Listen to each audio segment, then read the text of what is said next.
कि लद्दाख में पहली मरतबा गोली चल गई। लेकिन गोली चलने की जो इतला है, अगर वो इतला दुरुस्त नहीं भी है तो खतरनाक है, और अगर वो इतला दुरुस्त है तो फिर तो मजीद खतरनाक है।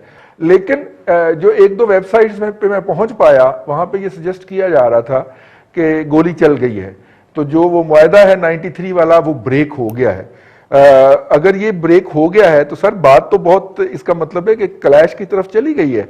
और अरुणाचल प्रदेश के बारे में चीनी वजीर खारजा का बयान भी आप पढ़ लें, उन्होंने कहा जी हम तो इसको इंडिया का हिस्सा ही नहीं मानते, ये तो तिब्बत का हिस्सा है और तिब्बत चाइना का हिस्सा, लिहाजा अरुणाचल प्रदेश भी हमारा है। तो वो जो चिकन नेक है उसके भी दबाए जाने का वक्त हुआ चाहता है।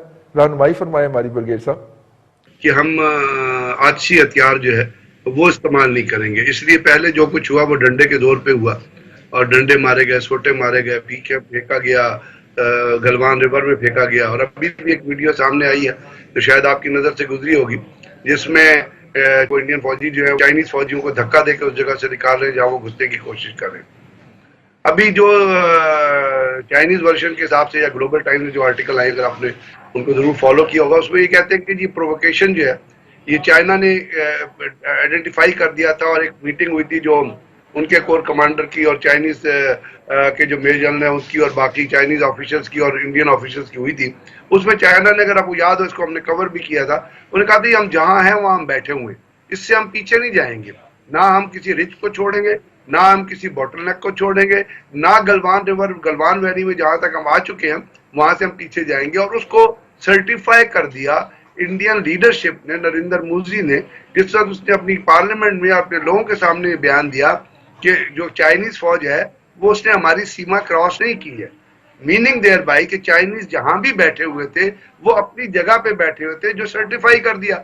अब अगर उस जगह के ऊपर दोबारा इंडियंस जाने की कोशिश करेंगे तो चाइनीज का रिएक्शन क्या होगा? फिर डंडे तो नहीं होंगे, फिर तो उसके बाद राइफल का इस्तेमाल होगा, और राइफल का जब इस्तेमाल होगा उसमें भी जो वर्जन सामने आ रहा है वो 12 ये आ रहा है कि पहले जो पेट्रोल था, जो इनका जो पेट्रोल गया हुआ था उस टेरिटरी के अंदर, उन्होंने फायर किया है चाइनीज ट्रुप्स के ऊपर, और चाइनीज ने उसको रिस्पॉन्ड किया है। अब जब गन का मुंह एक दफा खुल जाता है, राइफल का मुंह एक दफा खुल जाता है, तो फिर बंद नहीं होता। और चाहे अभी जैसे रशिया में मीटिंग हो रही है जो चाइनीज इंडियन फॉरेन मिनिस्टर और चाइनीज के दरमियान हो रही है, उससे पहले चाइनीज लीडरशिप बयान दे चुकी है, और उन्होंने कहा कि जी अगर इंडिया ने अपनी फौजों को विड्रॉ नहीं किया या आगे बढ़ने की कोशिश की तो we can enter into a war, हम एक जंग की सूरत हाल में जा सकते हैं। और साथ साथ उसने कश्मीर के ऊपर जो अपना दावा दायर किया है, और जिसने उस तरह उसको क्लेम किया उस इलाके को जिसको वो कहते थे कि हमारा इलाका है, और वो भी रिएक्शन है कि इंडिया ने 370 एनएल करके कश्मीर का स्टेटस खत्म कर दिया। अब कश्मीर का जब स्टेटस खत्म हो गया तो पाकिस्तान भी उसको क्लेम कर सकता है, उस इलाके को चाइनीज भी क्लेम कर सकते हैं। इसी तरह अरुणाचल प्रदेश का इलाका बड़े अरसे से आपको पता है चाइनीज कह रहे थे कि ये हमारी टेरिटरी है और इसको हम इंडिया से लेके रहेंगे, जिस तरह हमने अक्सी चिन लिया है।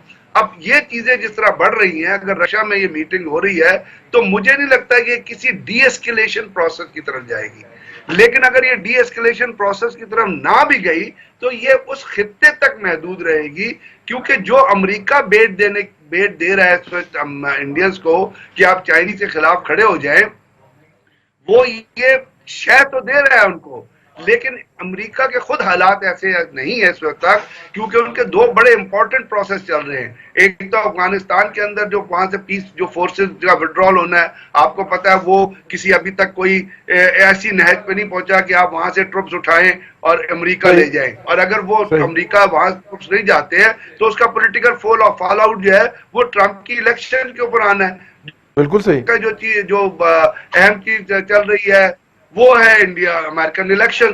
तो इस सिनेरियो में जो चीजें हैं वो मुझे लगता है कि वो रेस्ट्रिक्ट रहेंगी इंडिया और चाइना के दरमियान उसी खित्ते में जिसमें वो मौजूद है। उसके अंदर कोई जैसे लोग एंटिसिपेट कर रहे हैं कि जी we will enter into a war, कोई ऐसी मुझे नहीं नजर आता। Reading by the lines, reading by the behaviour, जो बिहेवियर चाइनीज का है या इंडियंस का है या इवन साउथ चाइना सी में जो कुछ हुआ वो आपने देखा, तो उसके जरिए ये चीजें आगे चलेंगी। थोड़ी इसकी एस्केलेशन ऊपर बढ़ेगी, लेकिन वो एस्केलेशन उस सूरत में ऊपर बढ़ेगी जिस वक्त इंडियन जो है वो पंगा लेंगे। अगर वहां पे दोनों साइडों ने इस चीज को आगे रिजॉल्व नहीं किया तो हो सकता है हालात जो है वो इसी कन्फ्रंटेटिव स्टेज में रहे, किसी पीस की तरफ ना आए, लेकिन किसी बड़े अपना हादसे का या किसी बड़ी जंग का या किसी बड़े अपना किस्म की चीज का खतरा जो है वो फिलहाल नजर नहीं आता है। फिलहाल आपको बड़ी जंग का खतरा नजर नहीं आता। मुमताज भट्टी साहब से पूछ लेते हैं। भट्टी साहब, ब्रिगेड साहब तो कहते हैं कि बड़ी जंग का खतरा नजर नहीं आता।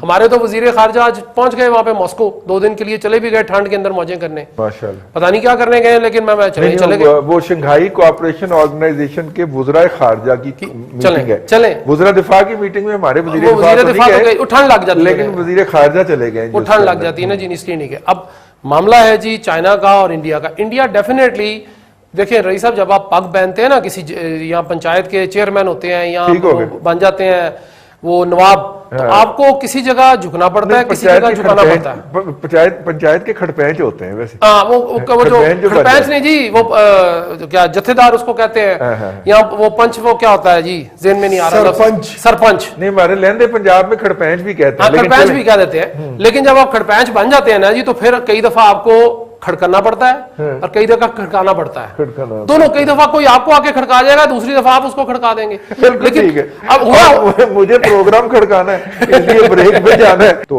इस सूरत के अंदर जो है वहां पे भी हालात हैं, और परली तरफ जो वो चिकन नेक वाला मसला है, साबिक मशरकी पाकिस्तान और मौजूदा बांग्लादेश से आगे अरुणाचल प्रदेश जो है, वहां पे भी अब कॉन्फ्लिक्ट ने सर निकाल लिया है और चाइनीज ने कह दिया है कि हमारा इस पे क्लेम है।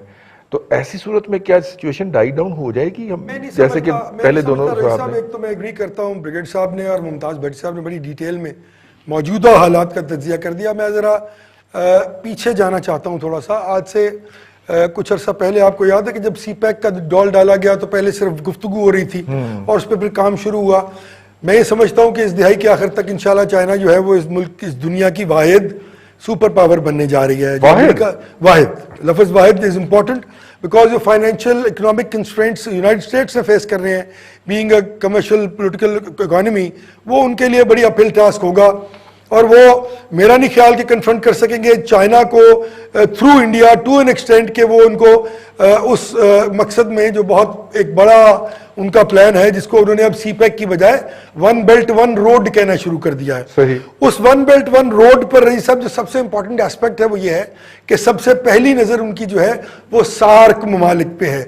अब देखिए भूटान है, दीगर ममालिक हैं, वो उनकी जंग, नेपाल है, इंडिया की ब्लैकमेलिंग से निकाला, और बांग्लादेश है, and so on and so fourth, Myanmar.